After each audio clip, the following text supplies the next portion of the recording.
Hi everyone, welcome back to Tiny Talks, your space for real conversations, personal growth, and better English learning. I'm Sarah. And I'm John. Today's topic is something, honestly, we all face at some point, but don't always talk about. Yes, it's all about guilt and how we can overcome it. Guilt can feel really heavy, like you're carrying a bag of stones every single day. That's true, and guilt can come from so many things. Making a mistake, hurting someone's feelings, or even imagining we did something wrong, when actually, we didn't. So John, let's start with a simple question. Why do you think we feel guilt? Good question. I think guilt is like a little voice inside us, telling us we've done something wrong. It's actually part of our conscience. Exactly. It can be helpful in small doses. It helps us learn from mistakes and grow as better people. But when guilt stays too long or becomes too big, it can harm our mental health. Right, and there are different types of guilt. Did you know that? Oh, yes. There's healthy guilt, which is useful, and then there's toxic guilt, which is damaging. For example, if you lied to a friend and you feel bad, that's healthy guilt. It pushes you to say sorry. But toxic guilt is different. Like, if you keep blaming yourself for something you couldn't control or something from the distant past. That's when guilt turns toxic. So Sarah, let's get to the heart of it. How do we overcome guilt? Step 1 is simple but hard. We need to admit it and accept it. We have to be honest with ourselves and say, yes, I feel guilty about this. And that's brave, because sometimes we try to hide or deny our guilt. But facing it is the first step. Step 2 is making amends. If your guilt is about hurting someone, say sorry. A true apology can be very healing. Yes, and making amends doesn't only mean saying sorry. It can also mean fixing the mistake or doing something good to balance it. For sure, but what if you can't fix it? Like, if the person is gone or the situation is over. That's where self-forgiveness comes in, which leads to step 3.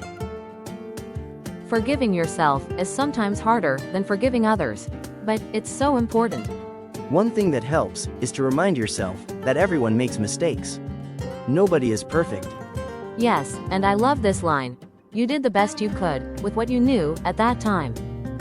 That's beautiful. We need to be kind to ourselves. And finally, step 4 is to learn from it. Guilt loses its power when we grow stronger and wiser. Exactly. Instead of sitting in guilt, ask yourself, what has this taught me? That turns guilt into a life lesson.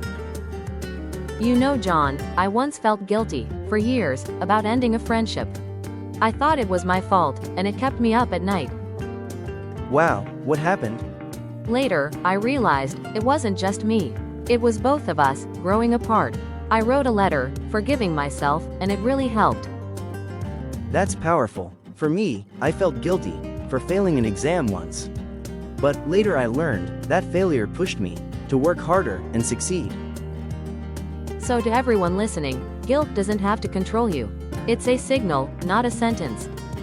Absolutely. And if you're feeling stuck, talk to someone, like a friend, a therapist, or even write in a journal. Let it out. Alright, before we wrap up, let's talk about some difficult words and idioms we used today. Great idea. First, conscience. That's your inner voice that helps you know what's right or wrong. Second, toxic guilt. That means guilt that is harmful and keeps hurting you. Third, amends. To make amends means to fix something or make it right. And now, some idioms. First idiom, carrying a bag of stones. This means feeling a heavy emotional burden. Next idiom, face the music. That means to accept the punishment or results of your actions. And let it out. That means to express your feelings instead of keeping them inside. So friends, guilt is something we all experience. But it doesn't have to define us. You are more than your mistakes. Learn, grow, and most importantly, forgive yourself. Healing takes time, but every small step counts. We hope today's talk helped you feel a little lighter. If you enjoyed this episode, please subscribe and share it with someone who might need it. And before we go, here's a question for you.